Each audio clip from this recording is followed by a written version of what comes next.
seja muito bem-vinda, seja muito bem-vindo a mais um episódio do 10 Minutinhos da Gente, um videocast dedicado a agentes de todo o Brasil. No dia 17 de outubro foi o Dia Nacional da Vacinação. Segundo a Organização Mundial de Saúde, as vacinas salvaram 154 milhões de pessoas nos últimos 50 anos. Só entre as crianças foram mais de 100 milhões. Embora nos últimos anos tenhamos visto uma queda nos números de imunização, com o Brasil ocupando, em 2021, o 7º lugar no ranking dos 20 países com mais crianças não imunizadas do mundo, com o Movimento Nacional pela Vacinação lançado em 2023, o Brasil saiu dessa lista e atualmente se destaca positivamente na questão da vacinação, com reconhecimento da Unicef e da OMS. E é claro que tudo isso foi possível com a ajuda do SUS e do Zé Gotinha. E para conversar com a gente sobre vacinação e desinformação, nós recebemos Rivaldo Venâncio, da Secretaria de Vigilância em Saúde e Ambiente, João Brant, da Secretaria de Comunicação Social da Presidência da República, e Josileia Maria de Oliveira, agente comunitário da UBS 2 de Braslândia, no Distrito Federal. Sejam muito bem-vindos ao nosso videocast. Bom, e para a gente começar, eu vou começar com você, Josileia. Queria perguntar para você se já aconteceu assim de você ter que convencer alguém que estava receoso de tomar a vacina. Como é que foi lidar aí com esse sentimento de dúvida? Sim, toda visita domiciliar, isso acontece. É tranquilo quando você está capacitado de informação positiva e segura sobre a vacinação, né? Então, o importante é isso, é você estar sempre, tentar entender qual é a dúvida daquele cidadão com relação à vacina e direcioná-lo para fontes seguras de informação que comprovem a segurança das vacinas. A gente sabe que notícias falsas circulam mais rápido do que notícias verdadeiras, né? Isso significa que, enquanto você está lá, o agente comunitário de saúde, tentando dialogar com a população sobre os benefícios, os aspectos positivos da vacinação, ela está sendo atingida muitas vezes por milhares de mensagens falsas com interesses financeiros, políticos, o que quer que seja, mas que atrapalham e, no fundo, disputam a compreensão da população sobre o que está acontecendo. Então, se o sujeito recebe com muita frequência essas notícias falsas, não tem como não sentir algum nível de dúvida. Mas nós precisamos ser parceiro, o Estado precisa ser parceiro dos agentes comunitários de saúde na organização do enfrentamento a essa desinformação. Por isso que a gente formou o Comitê de Enfrentamento à Desinformação sobre a vacinação e sobre saúde pública. Então, uma iniciativa do Ministério da Saúde, junto com a SECOM da Presidência da República, junto com outros 4 ministérios, pensando não só como é que a gente reage à desinformação, mas como é que a gente promove as informações positivas e traz a discussão de investigação, responsabilização para quem faz esses absurdos no ambiente online. Nós estamos observando nos últimos meses, no Brasil como um todo, um movimento altamente positivo, seja para enfrentar essa desinformação intencional, como nós observamos até pouco tempo atrás no governo anterior, seja questões culturais. Nós temos um conjunto de jovens, sobretudo, que não frequentam as unidades de saúde e outros que não conviveram com algumas doenças que hoje, graças à vacinação, são problemas do passado. Por exemplo, a poliomielite, a varíola e tantas outras enfermidades que já não graçam em nosso meio e, portanto, os mais jovens não conviveram com essa dor,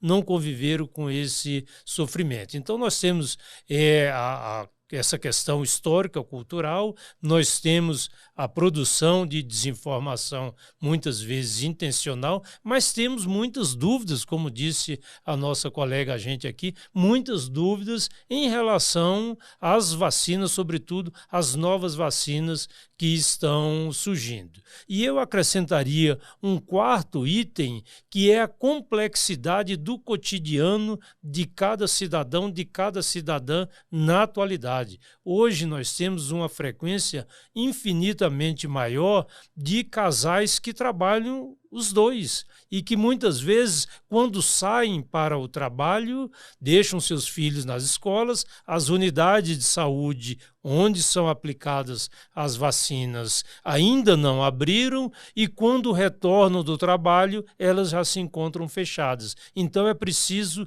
que pensemos também na dinâmica desse Brasil que nós vivemos agora em 2024, que indiscutivelmente é infinitamente mais complexo o cotidiano urbano do que era, por exemplo, na década de 1970, quando surgiu o Programa Nacional de Imunização. E quais que vocês acham que assim, são os principais mitos que precisam ser desmistificados quando o assunto é vacinação? Bom, eu posso falar de 2, pelo menos, assim, de que, por exemplo, a vacina contra a gripe causa gripe, causam doenças. Isso é um mito, né? Por quê? Porque os vírus são inativos e vírus inativos não causam doença. Outro mito também é com relação à quantidade de vacinas que podem ser administradas ao mesmo tempo. A maioria das pessoas ainda acreditam que tem que ser uma por vez, o que não é verdade, porque podemos administrar até 5, às vezes até 6 imunobiológicos diferentes, né, no mesmo dia, porque tem protocolos do próprio Ministério da Saúde que são seguidos para que possam identificar futuras reações adversas, que são casos raros, mas identificar qual imunizante foi que causou aquilo naquele indivíduo. Então, são alguns dos mitos que a gente vê por aí. Com certeza, com certeza. Outro mito que nós observamos com uma certa frequência, né, é de que a aplicação de determinadas vacinas produziria determinados males, seja, por exemplo, em bebês cujas mães tomaram as vacinas ou mesmo em pessoas adultas, né?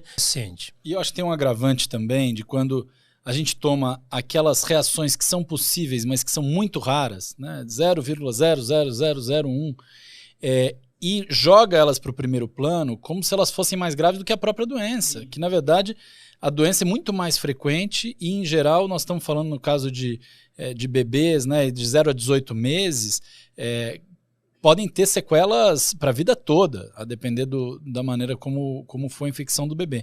Então, essa dimensão, muitas vezes as pessoas falam assim, não, mas não é fake news, porque está aqui, ó, tem essa possibilidade de acontecer. Sim, tem uma possibilidade em 1 milhão, mas tem uma possibilidade em 100 de você pegar essa doença e ter problemas sérios, sequelas sérias. Isso é muito mais grave do que aquela uma possibilidade em 1 milhão de um efeito adverso. E é bem verdade também, né, que esse sentimento anti-vacina, ele se intensificou muito durante a pandemia, justo por falas inadequadas, também por inúmeras fake news que foram espalhadas aí de formas irresponsáveis, né, nas redes sociais, na grande mídia. Então, assim, o jeito melhor hoje de combater isso é dar informação segura da importância da imunização. É como o Dr. João Brantes falou, vai ter um ou outro caso que vai ter uma reação adversa, mas é esperado, está dentro do protocolo. A gente espera que isso aconteça mesmo, para que a gente possa aprimorar as vacinas. Não é com o intuito de desestimular, não pode ser usado dessa maneira, entendeu? Eu acho que tem uma dimensão das plataformas digitais, elas têm responsabilidade nisso que está acontecendo.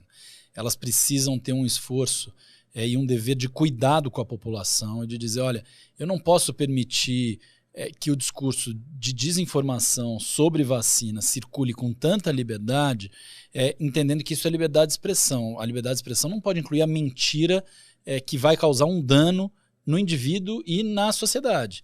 Então aqui nós temos tido uma colaboração importante das plataformas nesse processo do saúde e consciência. Várias delas têm ajudado a promover discursos favoráveis à vacina e favoráveis à verdade, ao esclarecimento das informações para a população, mas nós precisamos que elas também cuidem de não deixar que se dissemine o discurso de desinformação sobre esse tema. Até porque quando a gente fala de vacina, a gente está falando de coletivo, né? Claro, então, claro, importante exatamente. Eu ia até perguntar, Rivaldo, se até a vacinação tem capacidade de erradicar doenças, né? Eu acho que Claro.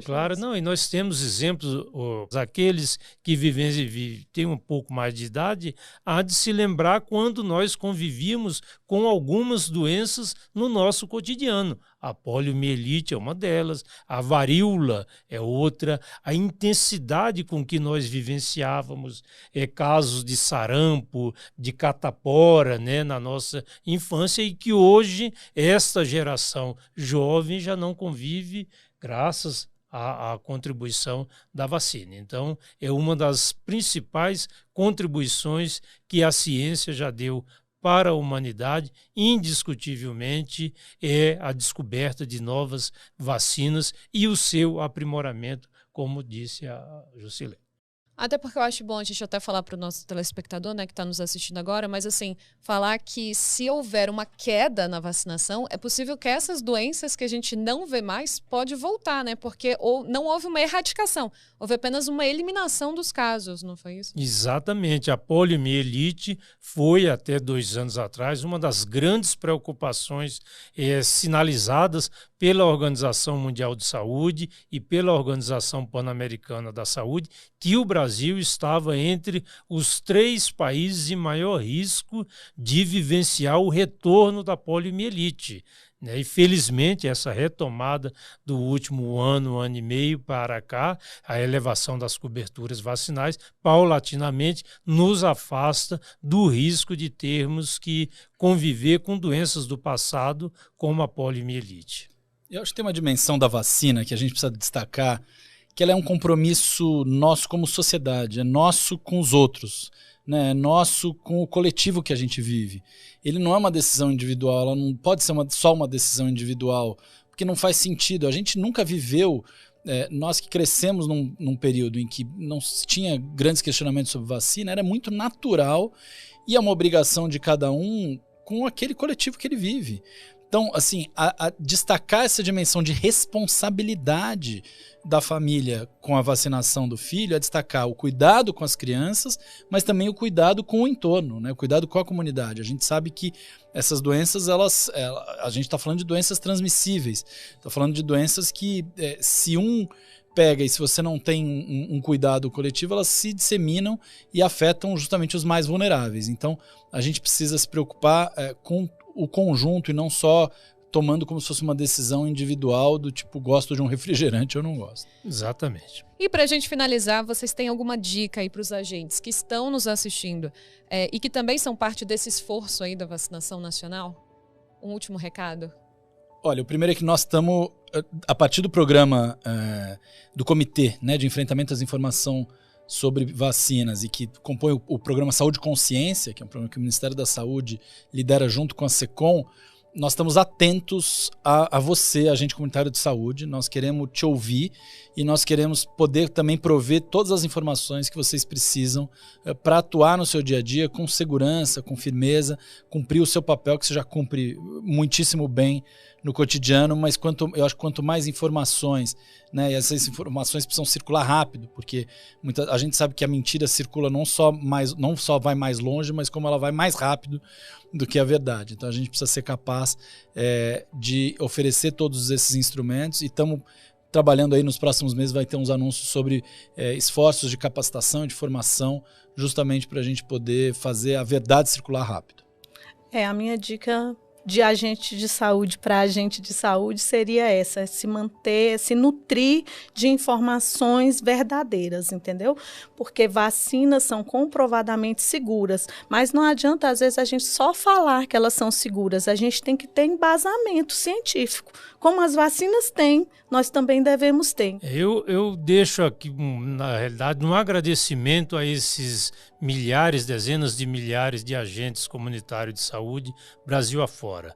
Os agentes são peça importantíssima dentro do Sistema Único de Saúde, são agentes, literalmente, de um processo de transformação para a construção de uma sociedade, de um Brasil mais saudável. E, claro, até porque quem caminha mais por todos os bairros, por todas as ruas do país, dentre os trabalhadores de saúde, são os agentes comunitários de saúde. E eles estão vendo a necessidade cada vez maior do trabalho deles, esse trabalho de construção de um Brasil mais saudável, mas não apenas do ponto de vista da saúde, não apenas do Sistema Único de Saúde. É importante que cada agente comunitário de saúde tenha consciência da necessidade da gente construir um Brasil mais justo, mais humano, mais solidário, sem essa verdadeira apartação social que a gente, infelizmente, ainda tem em algumas localidades do país. Não para a nossa geração, se não para a nossa geração, pelo menos para os que virão depois de nós, a contribuição desses agentes é fundamental para que a gente deixe para as futuras gerações um Brasil, volta a repetir, mais humano, mais justo, mais solidário, menos desigual e mais democrático. E mais vacinado. E mais vacinado. Perfeito. Muito obrigada pela participação de vocês no nosso videocast. Que agradeço. Eu que agradeço, e eu gostaria de agradecer uma pessoa especial que me ajudou, é a responsável técnica da minha UBS, a Edneide. Ela é enfermeira e é responsável técnico pelo setor de vacinas. Ela me ajudou bastante. Muito bem, obrigado também. Um abraço a todo mundo que contribui no dia a dia, um dia depois do outro, aí para um Brasil mais vacinado, como disse a... Maravilha. Obrigada. Exatamente. Obrigado. E agora a gente segue para o quadro Sua Vez.